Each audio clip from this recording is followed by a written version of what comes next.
So basically, we provided a shaded area solutions for Taipower. So at the lower right corner, there are smart meters. We don't do meters, but we do the meter communication. So they are, we call it fan, plug into the meter. So the meter, they are not only smart, they can be connected. And so the data will be sent wirelessly to the data concentration unit. You can see it as kind of like a gateway device. And then sent to our backend head-end system. And then all the meter data stored on the head-end system will get aggregated into the Taipower's MDMS, Meter Data Management System.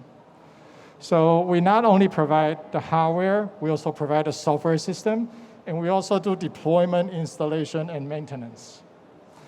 And one thing worth noting is we're the only company that got this tender awarded. They're using a local grown technology, Willis. So here you can see, as I mentioned, we don't do meters, but we do plug in here a communication module. Taipower called it FAN, Field Area Network Module. And in India, they call this NIC, NIC, so Network Interface Card. So once you plug that in, the meter then can be connected wirelessly.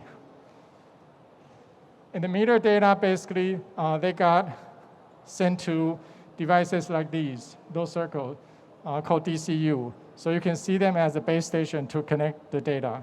And then the DCU will send the data to the backend system. And here is the front end that you can see the user interface for the backend system that Taipower requested. We call the head-end system, HES. In addition to software and hardware, actually, we also have an AI team. And the AI team's main purpose is to identify where should we deploy the DCU, the gateway, to have the best coverage, to cover the most meters. Because, so for example, if we have one DCU that can connect to 1,000 meters, or versus comparing to one DCU that only connects to like 100 meters. So that's actually a huge cost benefit for us. So we use this because we're a small company, so we use Google Earth data, we use public data, and put them into the AI model and to find the best location to deploy those DCUs. As I mentioned, we are a total solution provider. So after getting the Taipower AMI tenders and we had some success in experience, we actually got introduced to a very big Japan customer.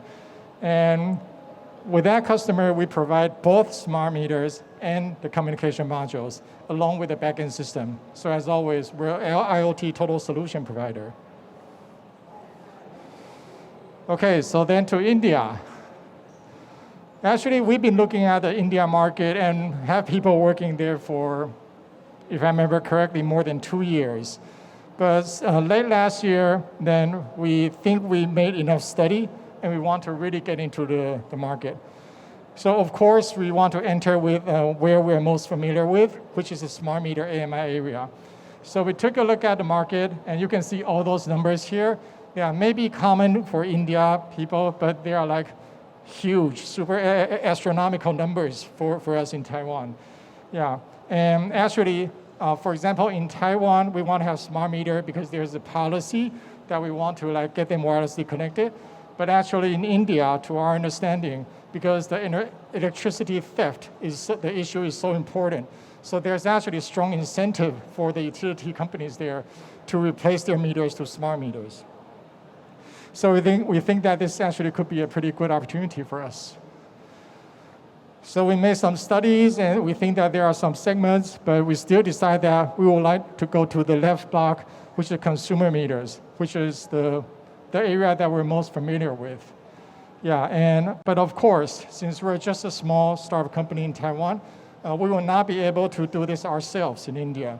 So we need a partner with the local India company. Yeah.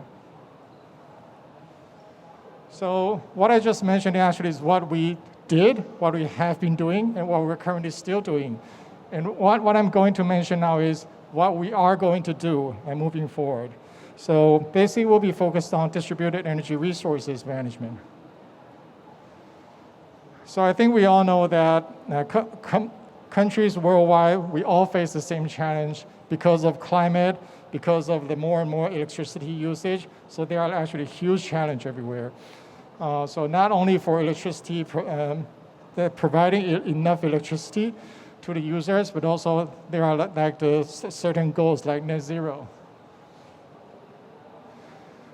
So the solutions for all these problems, basically they are like, for example, distributed power generation. So in addition to like traditional electricity generator, so now there are also solar, there are like offshore wind, even hydrogen, as mentioned in the previous session. And also, we think that a very important part is also load management and buffers as well. So buffers are actually, so you can have energy storage before the meter or behind the meter. Yeah.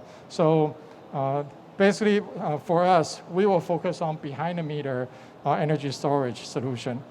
So load management, basically, there are open standards like open ADR, automated demand response. So these are all tactics to provide solutions for the ongoing grid system problems.